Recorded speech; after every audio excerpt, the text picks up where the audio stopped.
Hola a todos, buenos días. Para quienes me ven por primera vez, mi nombre es Carlos.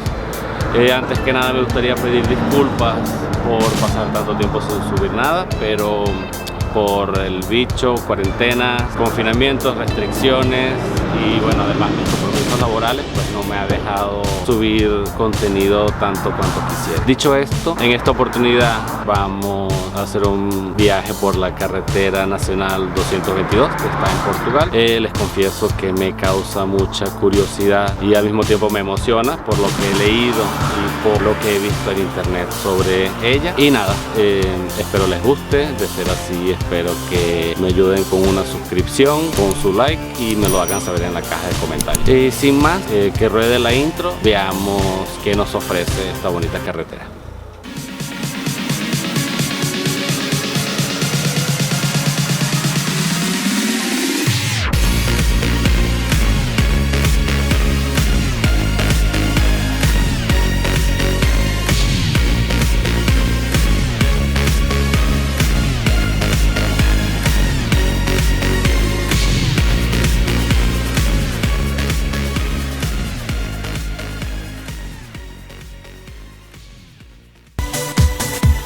Bueno amigos, iniciamos nuestro recorrido en Vila Nova de Gaia. Serán aproximadamente unos 226 kilómetros hasta la localidad de Almendra, en Vilanova de Foscoa, ya bien próximo de España. Este sería el punto cero, por decirlo de alguna manera, la redoma de Santo Ovidio, en el centro de la ciudad de Gaia. Vilanova de Gaia es una ciudad del distrito de Oporto.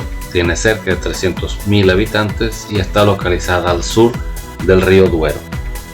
Este río nace en España, pasa por todo el norte de Portugal y desemboca en el Océano Atlántico.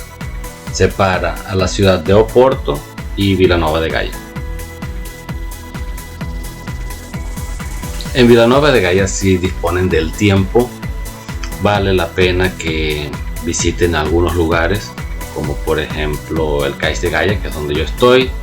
Pueden subir al teleférico, que les proporcionará una vista espectacular, disfrutar de la excelente gastronomía de Oporto, al mismo tiempo que se disfruta de la vista de la Ribeira do Porto, que es lo que ven enfrente, que además fue declarado como Patrimonio de la Humanidad por la UNESCO. Y no dejen por supuesto de probar junto al río, en una buena terraza, un buen vino de Oporto. Aquí encontrarán representadas gran parte de las bodegas productoras de vino de Oporto. Eso sí, les recomiendo que sea con moderación, porque recuerden que están apenas en el inicio del viaje. Y continuamos nuestra road trip hacia Gondarén. Gondarén es un pequeño pueblo que pertenece al ayuntamiento de Castelo de Paiva. Aquí lo que más me llamó la atención fue que pareciera que el tiempo paró, cosa que lo hace encantador. Tiene muy pocos habitantes y sus casas son hechas de una piedra muy común aquí en esta región, que es el xisto. Quien sepa el nombre de esa piedra en español, por favor me lo diga, que yo no tengo ni idea. Sin duda van a disfrutar muchísimo caminar por las estrechas y escasas calles de este pequeñito y alejado pueblo, eso sí, con zapato muy cómodo, porque las calles son muy irregulares y en piedra.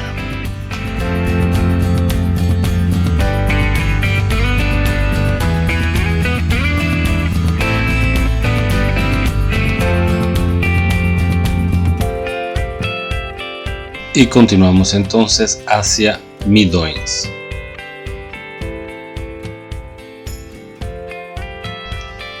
Midões es un pequeño pueblo también, al igual que Gondarén.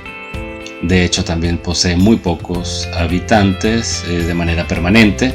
La mayoría de las residencias aquí son de personas que vienen a pasar fines de semana o vacaciones. Pertenece también al ayuntamiento de Castelo de Paiva. Tiene un hermoso muelle que recomiendo visitar y apreciar los lindos colores que el paisaje nos proporciona. Isla de los Amores.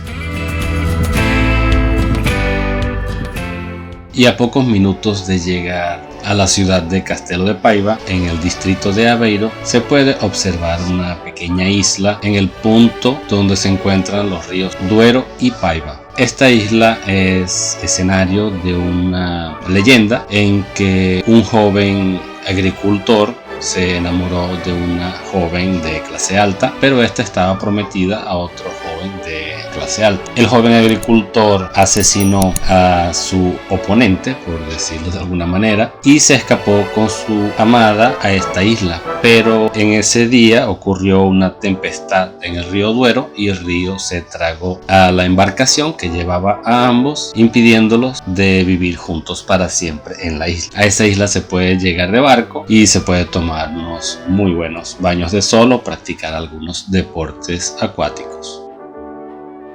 Y seguimos nuestro viaje hacia Peso da Régua.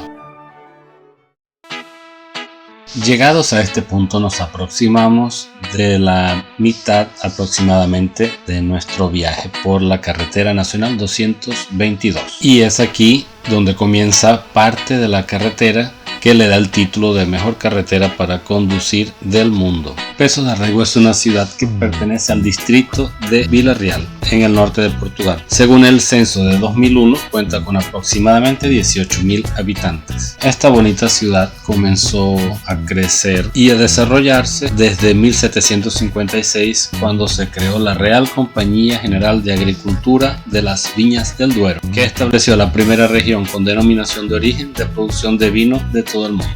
Situada junto al río Duero, Peso da Régua tuvo un papel importantísimo en la comercialización del vino de Oporto, pues aquí partían los toneles que lo transportaban en barcos hasta Vilanova de Gaia, donde estuvimos en el inicio del video. En Peso da Régua encontrarán muchísimas actividades y lugares para visitar. De hecho, si pueden destinar 1 o 2 días completos solo para Peso da Régua, no se arrepentirán. Desde andar en un barco o un crucero, como vieron en imágenes anteriores, hay muchos sitios por ver y descubrir.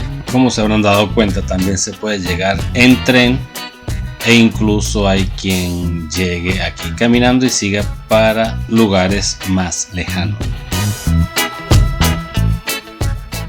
Y ahora vamos de Peso da Régua a Piñão. Y esta parte de la carretera, queridos amigos, es la que le da el título de mejor carretera para conducir del mundo. Y ya les explico un poco el porqué de tener este título, pero antes me gustaría pedirles que si les está gustando el video, si les gusta mi contenido, por favor les den su like, me apoyen suscribiéndose a mi canal y activando las notificaciones para que YouTube les avise cada vez que publique un video. Estos gestos parecen insignificantes, pero además de motivarme muchísimo, ayuda bastante al crecimiento del canal. Ahora sí, a continuación les explico algunas características que le otorgan a esta carretera el título de mejor carretera para conducir del mundo. En el 2015, si no me equivoco, la compañía de alquiler de autos Avis, que la mayoría de ustedes seguro conocen, incluso algunos de ustedes ya habrán alquilado alguna vez un auto con ellos, reunió un grupo de expertos para determinar cuál es la mejor carretera para conducir del mundo. Para ello reunieron a 25 expertos y consideraron a 25 de las carreteras que habitualmente son consideradas las mejores del mundo por profesionales del motor, clubes de conductores y medios de comunicación. El grupo de expertos fue compuesto por el físico cuántico Mark Hadley, el legendario diseñador de circuitos de Fórmula 1 Hermann Tille y el diseñador de montañas rusas John Wardley. Según Mark, en la conducción esencialmente existen 4 fases principales: las curvas, la aceleración, la velocidad y el frenado. Y una gran carretera radica en el equilibrio entre cada una de estas fases. Este tramo de la carretera nacional 222, que queda aproximadamente a mitad de camino entre Gaia y la frontera con España, cuenta con 27 kilómetros e incluye 93 curvas. Según los expertos, tienen ese tal equilibrio con un ratio de 10 segundos de recta por cada segundo en curva, lo que otorga al conductor una experiencia fantástica de conducción mientras puede apreciar la belleza que proporciona el río Duero, los colores del paisaje y las laderas del Valle del Duero, que fue declarado Patrimonio de la Humanidad por la UNESCO en el 2001.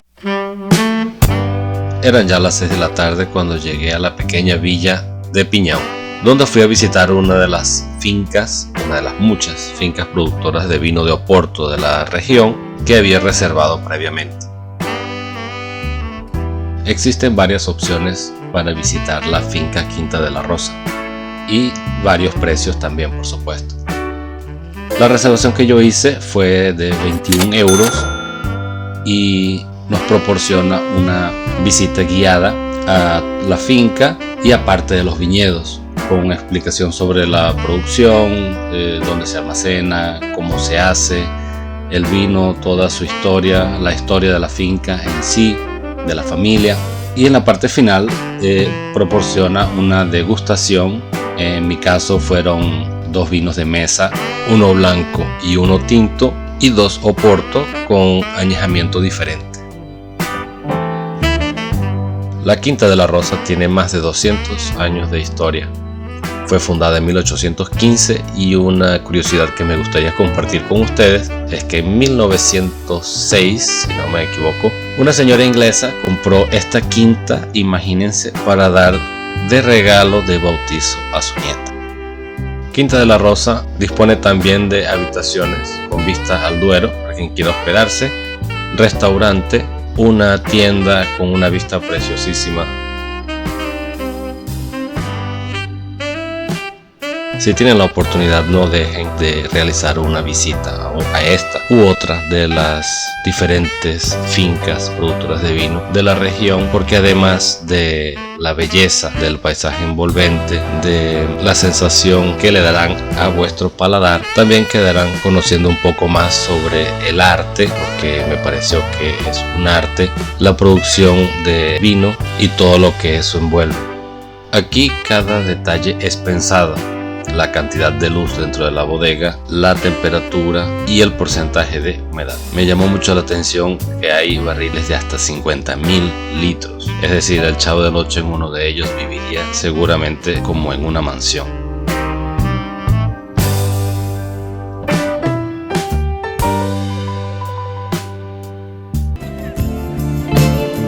Después de la fantástica experiencia en Piñão, en Quinta de la Rosa, y ya un poco cansado, me fui a Taboaço, una pequeña villa perteneciente al distrito de Viseu, para hacer check-in en el hotel donde me quedé. Se llama Casa dos Ruiz, que recomiendo muchísimo. Es un pequeño pero muy acogedor hotel, muy bien decorado. El precio fue de 55 euros la noche, desayuno incluido, y la atención es inmejorable. Y aquí recargué energías para el siguiente día.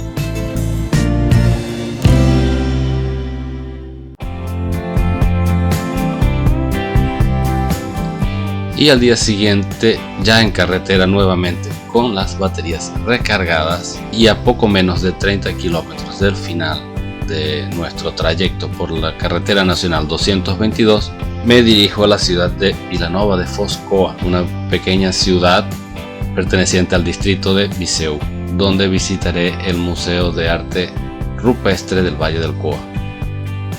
Al llegar, lo primero que me impactó y me gustó mucho fue su diseño. Es realmente una obra de ingeniería espectacular. Esta gigante construcción de cemento parece una extensión de la montaña, está perfectamente camuflada en la montaña, es como si fuese una gaveta natural de la montaña, y de verdad que luce espectacular, me gustó muchísimo. A finales de los años 80, principios de los años 90, fue decidida la construcción de una gran represa aquí en el Valle del Coa, cuando fueron descubiertos algunas de las gravuras rupestres, algunas de las primeras, lo que inmediatamente colocó el juego en un gran impasse, en un gran conflicto de intereses, un gran conflicto de poderes. Por un lado estaba, por supuesto, el Estado, por otro lado estaba la Gran Eléctrica Nacional, la EDP, y por el otro y no menos importante estaba el interés cultural, el patrimonio histórico de estos hallazgos con varios miles de años.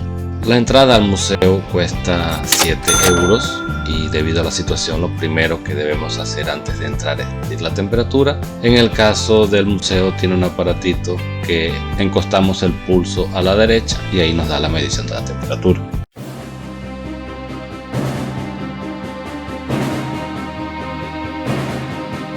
El museo está muy bien organizado y es bastante intuitivo. Podremos apreciar piezas que utilizaban en la época para caza, utensilios, materiales de construcción, y está todo muy bien catalogado y datado. Podremos encontrar ahí algunas piezas con 20, 25, 30, 40 mil años y más de antigüedad. Y por supuesto podemos apreciar las réplicas de los grabados rupestres, que son el motivo por el cual existe este museo, y gracias a ellos fue catalogado el Valle del Coa como Patrimonio de la Humanidad por la UNESCO, que si están atentos se habrán dado cuenta que en este trayecto por la Nacional 222 apreciamos 3 lugares que son catalogados como Patrimonio de la Humanidad por la UNESCO. Las réplicas de los grabados rupestres cuentan con una aplicación interactiva que ayuda a la identificación de las imágenes. Importante también decir que el Valle del Coa es uno de los mayores centros arqueológicos de arte rupestre de Europa, siendo sus grabados rupestres algunos de los más antiguos descubiertos hasta el día de hoy. Además de las réplicas, también es posible bajar hasta el fondo del valle y visitar los grabados rupestres in situ. Para ello basta agendar una visita. Yo no lo hice porque infelizmente no tenía disponibilidad, por eso recomiendo que lo hagan con antelación. Y antes de irse no dejen de pasar por el restaurante, donde podrán probar la gastronomía local, y además cuenta con una terraza donde podrán disfrutar de una vista espectacular sobre el valle, sobre el río Duero y el río Coa.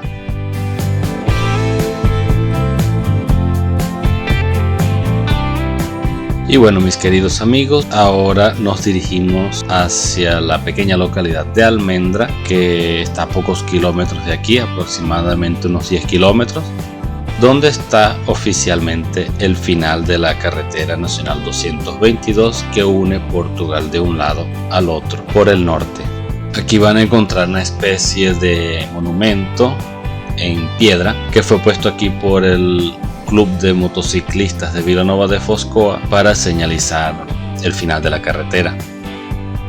Y bueno, queridos amigos, aquí ya a 5 minutos aproximadamente de España, me resta apenas agradecerles me hayan acompañado. Espero les haya gustado, y de ser así no olviden darle like, suscribirse y activar la campanita de notificaciones. Saludos y hasta la próxima.